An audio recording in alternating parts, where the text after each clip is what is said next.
There was a time when owning a car meant more than just getting from point A to point B. It was identity, it was rebellion, it was freedom.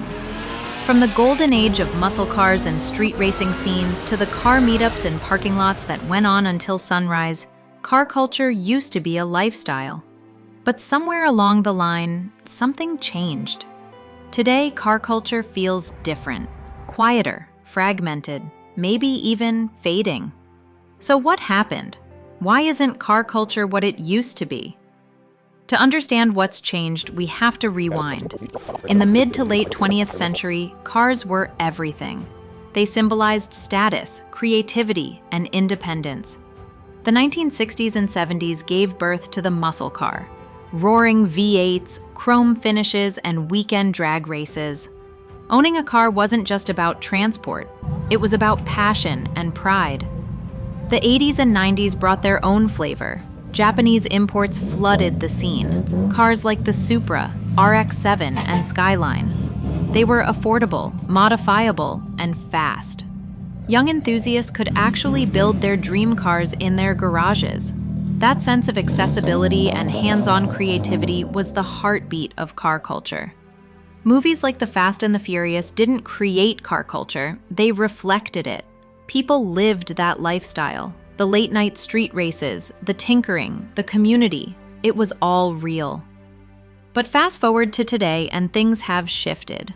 Modern cars are safer, faster, and smarter, but they're also less personal. Pop open the hood of a 1970s Camaro and you'll find mechanical simplicity.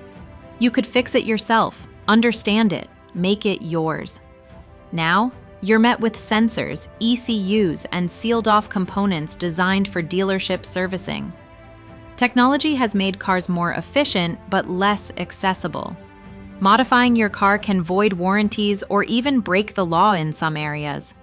What used to be a culture of innovation and self-expression has become a maze of restrictions and corporate control. And then there's the environmental factor.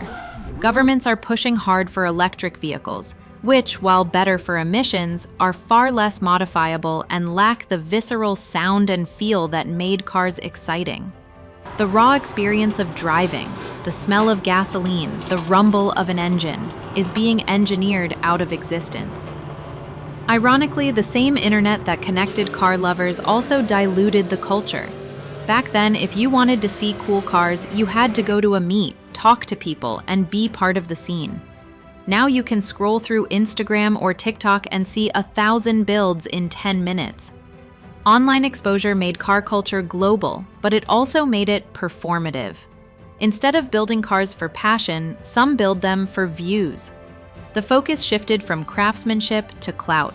The garage got replaced by the algorithm. There's also a darker side. Stricter laws and social pressure have made street racing and large meets harder to host. Viral videos of reckless stunts have led to police crackdowns, and entire communities have been labeled as nuisances. The result? Car culture retreated online.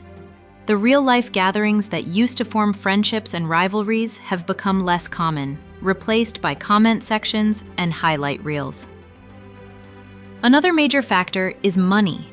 Cars have simply become too expensive. A project car used to cost a few $1,000s. Now, even used vehicles are priced like collectibles. Insurance, maintenance, fuel, it all adds up. Younger generations, many facing rising living costs, simply can't afford to treat cars as hobbies. For a lot of them, cars aren't dreams, they're just financial burdens. And while electric cars represent the future, they don't spark the same emotional connection. You can't exactly wrench on a Tesla in your garage. When affordability drops, participation drops. And without the next generation getting their hands dirty, the culture inevitably starts to fade. But maybe it's not all doom and gloom. Car culture isn't dead, it's evolving. There's still a strong community out there, just different. Online forums, YouTube channels, and digital creators have become the new garages. Virtual car meets, sim racing, and digital builds are bringing people together in new ways. EV enthusiasts are starting their own movements, focusing on performance tuning through software rather than hardware. And some classic car lovers are merging old with new, converting vintage vehicles into electric resto mods. So while the soul of car culture might look different, its spirit, that urge to modify, personalize, and connect, is still there. It's just adapting to a changing world.